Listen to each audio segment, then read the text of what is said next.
Hello बच्चों, कैसे हैं आप सब। आज का हमारा टॉपिक है इलेक्ट्रोस्टैटिक प्रॉपर्टीज ऑफ कंडक्टर।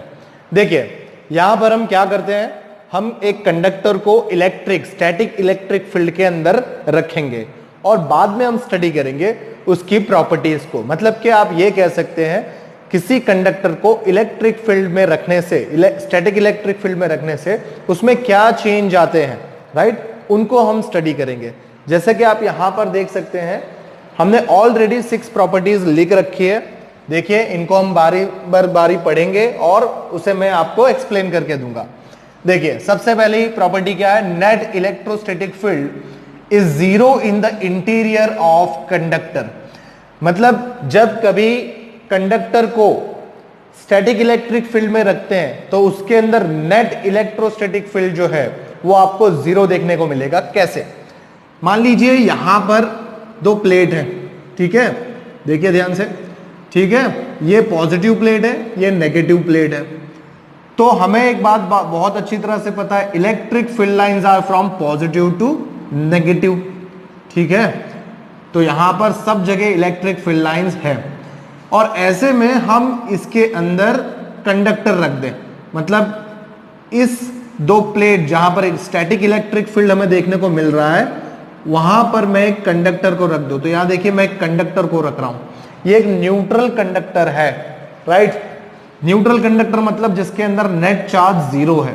लेकिन जैसे ही हम इस कंडक्टर को इलेक्ट्रिक फील्ड के अंदर रखेंगे तो आपको क्या पता चलेगा, इस कंडक्टर के अंदर के सारे जो पॉजिटिव चार्ज होंगे वो इस प्लेट से दूर भागेंगे। मतलब सारे प्लस यहां पर आ जाएंगे।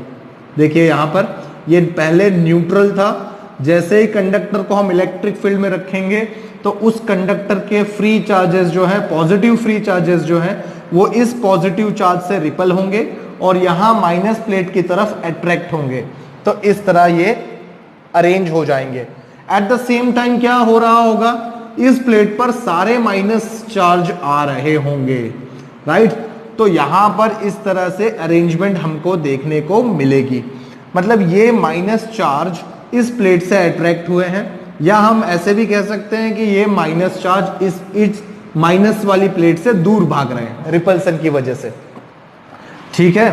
तो आप यहां पर एक बात बहुत क्लियरली देख सकते हैं कि आपको एक्सटर्नल इलेक्ट्रिक फील्ड तो ये डायरेक्शन देखने को मिल रही है, ये एक्सटर्नल इलेक्ट्रिक फील्ड है, ठीक है, from positive plate to this negative plate, right. तो इसे हम एक्सटर्नल इलेक्ट्रिक फील्ड कहेंगे, राइट, एक्सटर्नल इलेक्ट्रिक फील्ड कहेंगे। उसकी डायरेक्शन भी हमें देख ली। लेकिन एक बात आप यहां कंडक्टर के अंदर देखेंगे, कंडक्टर के अंदर भी प्लस और माइनस का रीअरेंजमेंट हो चुका है, राइट। तो यहां पर अंदर इंड्यूस्ड इलेक्ट्रिक फील्ड की डायरेक्शन बनेगी, राइट। इंड्यूस्ड इसलिए कह रहा हूं क्योंकि चार्ज इंड्यूस्ड हुए, अलग अलग अरेंज हुए, इसलिए यहां पर इंड्यूस्ड इलेक्ट्रिक फील्ड जो है उसकी डायरेक्शन हमें इस तरफ देखने को मिलेगी, राइट। तो आप एक बहुत अच्छी तरह से क्लियरली देख सकते हो कि एक्सटर्नल इलेक्ट्रिक फील्ड की डायरेक्शन इस तरफ है और इंड्यूस्ड इलेक्ट्रिक फील्ड की डायरेक्शन इससे अपोजिट है। दोनों डायरेक्शन इलेक्ट्रिक फील्ड की अपोजिट है। जब ये दोनों इक्वल हो जाएंगे तब ये रीडिस्ट्रीब्यूशन होना, यानी प्लस माइनस जो रीअरेंज हो रहे हैं आइदर साइड पर, वो स्टॉप हो जाएगा, राइट। उस कंडीशन को कहेंगे स्टैटिक इक्विलिब्रियम। क्या कहेंगे? Static equilibrium. तो आप यहां पर देख सकते हैं कंडीशन में दैट हियर हम ऐसे लिख सकते हैं, net electric field is equal to external electric field minus induced electric field, right. If external electric field is equal to induced electric field, देखिए अगर external electric field is equal to induced हो जाए तो charges का redistribution होना stop हो जाएगा, right. कोई चार्ज अब अपनी जगह से मूव नहीं होगा, राइट। या आप ऐसे कह सकते हैं कि net electric field inside a conductor when it is placed inside a electric field is zero. देखिए यहां पे, राइट। तो यहां पे पहला पॉइंट हमें इसका प्रूफ यहां पर मिल गया। देखिए net electrostatic field is zero in the interior of conductor when it is placed inside external electric field. Clear? चलिए तो पहला का हमें प्रूफ मिल गया, ये फर्स्ट का हमने देखा। चलिए अब सेकेंड को देखिए, just outside the surface of a charge conductor electric field is normal to the surface. देखिए नॉर्मल टू द सरफेस कहा है, मतलब इलेक्ट्रिक फील्ड जो है वो हमेशा सरफेस से नॉर्मल रहेगी, कंडक्टर के सरफेस से नॉर्मल रहेगी। जैसे आप यहां पर देख रहे हो, ये जो इलेक्ट्रिक फील्ड है यहां पर नॉर्मल है, हर जगह परपेंडिकुलर है, ठीक है, ये आपको कहा है। अगर ये नॉर्मल नहीं हो, मान लीजिए यहां पर ये नॉर्मल ना हो, राइट, एक कंडीशन हम ले रहे हैं। देखिए सपोज ये सेकंड का एक्सप्लेनेशन आप मान सकते हैं। मान लीजिए कि यहां पर मैं एक कंडक्टर लेता हूं, ठीक है, ये एक कंडक्टर है हमारे पास, ठीक है। अब इस कंडक्टर में इलेक्ट्रिक फील्ड लाइंस नॉर्मल नहीं है, मतलब इलेक्ट्रिक फील्ड लाइंस इस तरह से निकल रही है बाहर, इलेक्ट्रिक फील्ड लाइन इस तरह से नहीं, तो इसका मेकिंग एंगल थीटा ये हुआ, देखिए सरफेस के साथ में। तब इसका कंपोनेंट जो होगा वो इस तरफ बनेगा, मेकिंग कंपोनेंट क्या बनेगा, ई कॉस कंपोनेंट बने। तो यहां पर आप देख सकते हो ये जो कंपोनेंट है, इस कंपोनेंट की वजह से सरफेस के जो चार्ज होंगे, यहां पर मान लीजिए प्लस चार्जेस है इस सरफेस पे, ठीक है, और यहां पर माइनस चार्जेस है, तो सरफेस के जो चार्ज होंगे वो इस कंपोनेंट की वजह से फ्लो होने लगेंगे, राइट। तब चार्ज फ्लो होने से हम ये कहेंगे कि वहां पर सरफेस करंट आपको देखने को मिल रहा है। लेकिन दोस्तों ये हकीकत में होता नहीं है, राइट, ऐसा रियल में नहीं होता है। किसी भी कंडक्टर में हमेशा जब भी उसे इलेक्ट्रिक फील्ड में रखा जाएगा तो electric field is always perpendicular to surface आएगा, मतलब ये कंडीशन पॉसिबल नहीं है। तो इसका एक्सक्यूज हमने देखा that if electric field is not perpendicular to the surface, देखिए if electric field is not perpendicular to the surface then its component which is tangential to the surface, देखिए its component which is tangential to the surface try to flow the charge of the surface, देखिए try to flow the charge of the surface and which induces a surface current, right, but in actual there is no surface current when a conductor is placed inside an external electric field. So this condition is not possible. कभी भी electric field lines क्या होंगे, angle नहीं बनाते होंगे, मतलब ऐसा दूसरा एंगल नहीं बनाते होंगे, वो हमेशा परपेंडिकुलर रहते हैं सरफेस से, मतलब 90 डिग्री पर ही होंगे। ये बात हमें याद रखनी है, यही हमारा सेकेंड पॉइंट है। मैं फिर से इसे रिपीट करूंगा, just outside the surface of a charge conductor electric field is normal to the surface, electric field जो है नॉर्मल टू द सरफेस रहेगी। ये हमारा सेकेंड पॉइंट है, देखिए क्लियर। चलिए अब हम आते हैं थर्ड पॉइंट पे। देखिए थर्ड पॉइंट क्या है, the net charge in the interior of conductor is zero and any extra charge reside at its surface. मान लीजिए यहां पर ये एक कंडक्टर आप ले रहे हैं, ठीक है, देखिए यहां पर ये आप कंडक्टर ले रहे हैं और इस पर मान लीजिए सरफेस पर प्लस चार्जेस हैं, ठीक है, देखिए यहां पर मैं प्लस चार्जेस बता रहा हूं, ठीक है, ओके। अभी प्लस चार्जेस है तो इलेक्ट्रिक फील्ड लाइंस कैसी हैं, रेडियली आउटवर्ड होंगी। ये सारी इलेक्ट्रिक फील्ड लाइंस है यहां पर हमें देखने को मिल रही है, ठीक है। अब आप मान लीजिए यहां पर इस तरफ, अब आप मान लीजिए यहां पर एक गॉसियन सरफेस ले लें, राइट, तो मैं इसके अंदर एक गॉसियन सरफेस ले रहा हूं। ये क्या है मेरे लिए, गॉसियन सरफेस, ठीक है। तो हमने गॉसियन सरफेस यहां पर ले लिया है। देखिए हमें क्या कहा है, net charge in the interior of conductor is zero. तो हमें सबसे पहले बताना है कि नेट चार्ज सरफेस के अंदर जीरो है, और दूसरा एनी एक्सेस चार्ज, कोई भी दूसरा चार्ज अगर हम लेंगे वो सरफेस के ऊपर ही रहेगा, अंदर नहीं आएगा। तो यहां पर हमने ये कंडक्टर जो लिया है उसके अंदर हमने गॉसियन सरफेस ले लिया है, ठीक है। मान लीजिए यहां पर हम गॉसियन सरफेस को अप्लाई करें, तो आप गॉसियन सरफेस को अप्लाई करेंगे तो गॉसियन थ्योरम क्या आपका कहेगा, इट इज फ्लक्स फाई, देखो इज इक्वल टू, आप क्या लिखेंगे, it is Q by epsilon not लिखेंगे, देखिए। लेकिन जो आपका यहां पर फ्लक्स है, फ्लक्स फाई क्या होता है, it is E into D A होगा आपके लिए, right, surface integration E dot D A Q by epsilon not, clear. देखिए electric field inside this surface, electric field अंदर कैसी है, जीरो है, अंदर कोई इलेक्ट्रिक फील्ड नहीं है, देखिए, राइट। तो अंदर इलेक्ट्रिक फील्ड जीरो अगर होगा, अगर ये यहां पर जीरो हो गया तो ये देखिए q by epsilon naught equal to zero हो गया, मतलब चार्ज भी कैसा है, जीरो है।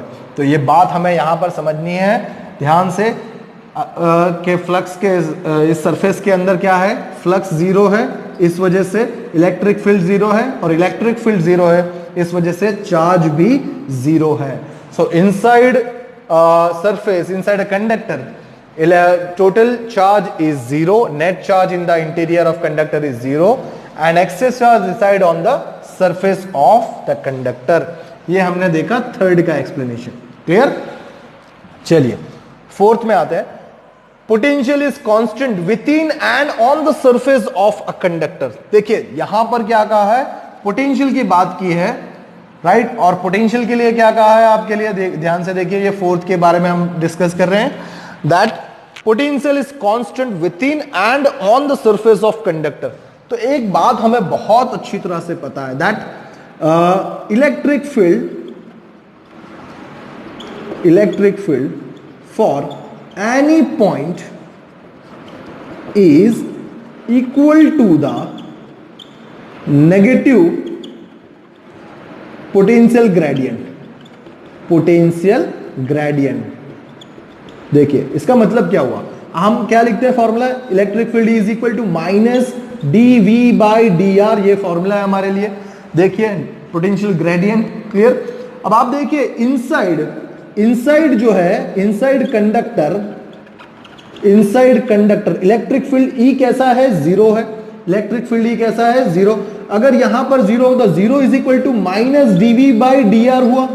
तो आप देखिए डिफरेंशिएशन में किसी भी टर्म का आंसर अगर जीरो है, दैट मीन्स देयरफॉर क्या होगा, v इज इक्वल टू क्या हो जाएगा, कांस्टेंट हो जाएगा. वो टर्म कैसी है, कांस्टेंट है.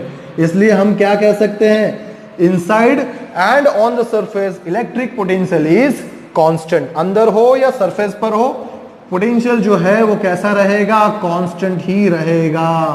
राइट? क्या रहेगा, कांस्टेंट ही रहेगा. ऑन सरफेस और inside the conductor potential, electric potential is constant. ये बात हमें फोर्थ में याद रखनी है. चलिए फिफ्थ में आते हैं.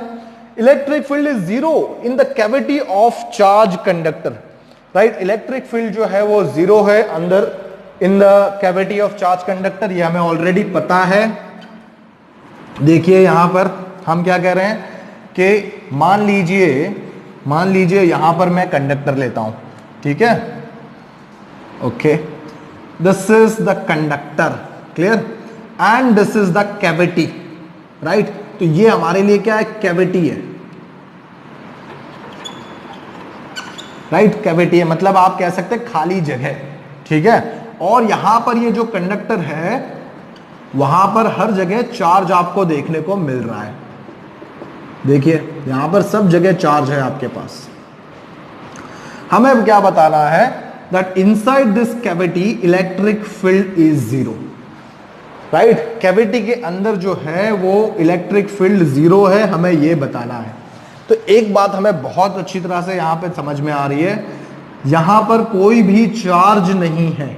अगर चार्ज नहीं है, देखिए चार्ज जीरो है. देखिए यहां पर कैविटी के अंदर कोई चार्ज नहीं है.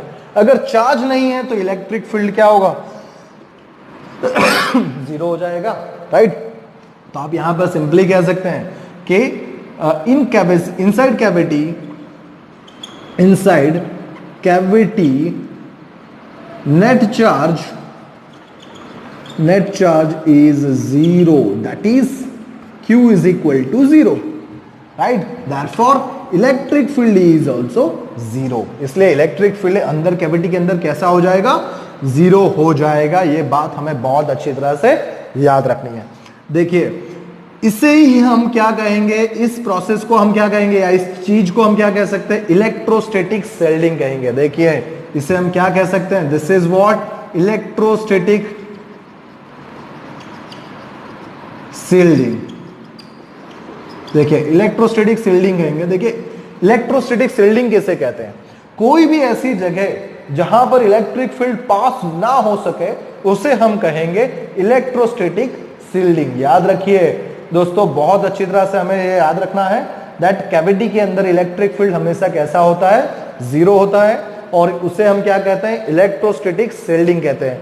जैसे आप कह सकते हो, जैसे बाहर बहुत जोर से लाइटनिंग हो रही है, बिजलियां कड़क रही हैं, बादल गरज रहे हैं, और आप अपने गाड़ी के अंदर बैठे हो, राइट, कांच बंद करके फोर व्हील के अंदर, गाड़ी के अंदर बैठे हो आप, तो वो जो गाड़ी की स्पेस जो है वो आपके लिए क्या प्रोवाइड करेगी, इलेक्ट्रोस्टैटिक शिल्डिंग। देखिए गाड़ी जो है वो आपकी मेटल से बनी हुई है, कंडक्टर से बनी हुई है, तो उसके चारों तरफ कंडक्टिंग सरफेस है, राइट, और अंदर स्पेस है। तो इस वजह से आप वहां पर क्या कहेंगे, अंदर स्पेस है मतलब अंदर इलेक्ट्रिक फील्ड जीरो है और बाहर तरफ आपके पास कंडक्शन पाथ है, तो वो जगह आपके लिए इलेक्ट्रोस्टैटिक शिल्डिंग होगा। इसलिए ये बहुत एडवाइजेबल है कि कभी भी बाहर बिजलियां चमक रही हो, लाइटनिंग हो रही हो, तो आप अपने गाड़ी के अंदर गाड़ी बंद करके बैठे रहिए, वो ज्यादा सेफ है कहीं बाहर रहने से, राइट, क्लियर। तो ये हुआ हमारे लिए 5th point, clear.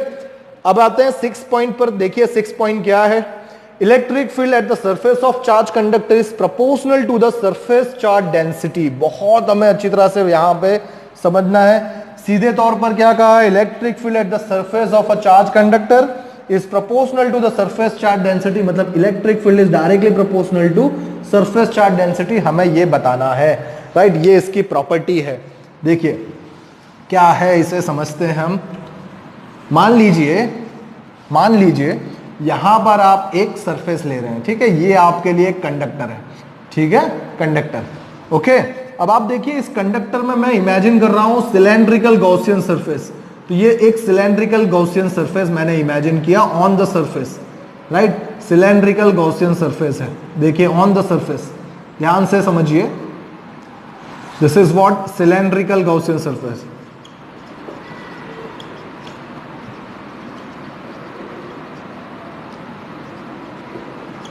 Right, so this is cylindrical Gaussian surface, okay. अब आप देखेंगे इससे निकलने वाली जो इलेक्ट्रिक फील्ड लाइन होगी वो कैसी होगी, बाहर तरफ इलेक्ट्रिक फील्ड लाइन ऐसे दिखेगी हमें, राइट। मान लीजिए इसका जो सरफेस है, राइट, उसका सरफेस एरिया आपके लिए डेल्टा एस है, ठीक है। तब हम इसे क्या लिखेंगे, देखिए गॉसियन थ्योरम अगर हम इस्तेमाल करें तो यूजिंग गॉस थ्योरम,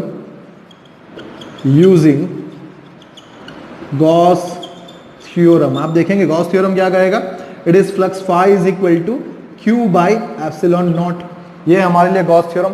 देखिए फ्लक्स फाई को हम क्या लिखते हैं, फ्लक्स फाई हमारे लिए क्या, इलेक्ट्रिक फ्लक्स है, तो इलेक्ट्रिक फ्लक्स मतलब इलेक्ट्रिक फील्ड इनटू हमारे लिए ये क्या हुआ, देखिए delta s, right, is equal to क्या होगा, देखिए यहां पर ये क्या है, चार्ज है, तो हम इस चार्ज को कैसे लिख सकते हैं, देखिए surface charge density sigma is equal to q by क्या होगा, एरिया हमारे लिए क्या है, डेल्टा एस है, तो हम यहां पर क्या लिखेंगे, देखिए Q is equal to it is sigma into delta s by epsilon naught. अब देखिए दोनों तरफ क्या कैंसिल हो गया, डेल्टा एस कैंसिल हो गया, तो E इज इक्वल टू क्या है, सिग्मा बाई एप्सिलॉन नॉट, मतलब आप सीधे क्या कहेंगे, therefore E is directly proportional to sigma. देखिए मतलब electric field is directly proportional to surface charge density. Electric field जो है किसी भी कंडक्टर का किस पे डिपेंड करता है, of the surface charge density पर डिपेंड करता है, ना कि उसके शेप के ऊपर, राइट। तो ये हुई हमारे लिए 6 important properties of electrostatic properties of a conductor, clear. चलिए, थैंक यू।